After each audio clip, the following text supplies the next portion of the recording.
అంటే అధికారం కోల్పోయిన ప్రజలు తిరస్కరించిన ఏమాత్రం మనస్సు మార్చుకోకుండా బుద్ధి మారని ఒక వ్యక్తి ఈయన ఒక పెద్ద గొప్ప వ్యక్తిలాగా చాలా నీచంగా మాట్లాడారు. అంటే దేని గురించి విద్యాశాఖ మంత్రి లోకేష్ గారి మీద ఏం మాట్లాడారో ఆయన మానస పుత్రిక సాక్షిలో ఏం రాశారో మనం ఒకసారి చూద్దామండి.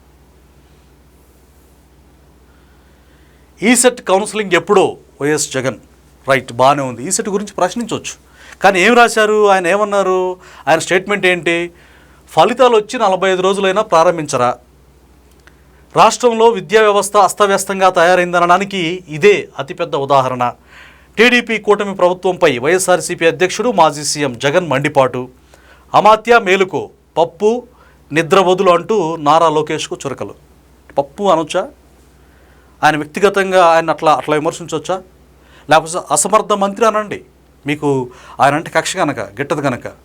పప్పు ఏంటి అంటే నువ్వు అంత గొప్పోడువా అని టీడీపీ శ్రేణులు ప్రశ్నిస్తున్నారు. సంక్షేమం అన్న పదం పలకడం రాదు, ఆయన సంక్షేమం అంటారు. సంక్షేమం ఈ మధ్య బాగా ఆయనకి తర్ఫీదు ఇచ్చినట్టున్నారు, దాన్ని చాలా జాగ్రత్తగా సంక్షేమం పలుకుతున్నారు. సంక్షేమం అంటారు అంతకుముందు. అంటే మరి వాళ్ళు ఎప్పుడైనా అన్నారా? తెలుగుదేశం పార్టీ నేతలు కానీ, చంద్రబాబు నాయుడు గారు కానీ, లేకపోతే లోకేష్ గారు కానీ ఎప్పుడైనా జగన్ గారు అని అంటారు కానీ నత్తి పకోడి అని కానీ, లేకపోతే మాట్లాడరాదని కానీ ఎన్నేం చెప్పరు కదా.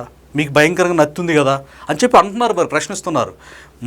మనం బాగుండాలి కదా ఫస్ట్ ఇతరులు విమర్శించాలంటే. జగన్ రెడ్డి గారు ఇది కరెక్ట్ కాదు కదా అని చెప్పేసి టీడీపీ శ్రేణులు గట్టిగా అడుగుతున్నారు. ఇదేంటి అంటే పప్పు నిద్ర వదులు అంటావా? అంటే నువ్వు అంత గొప్పోడు, అంత అందగాడువా?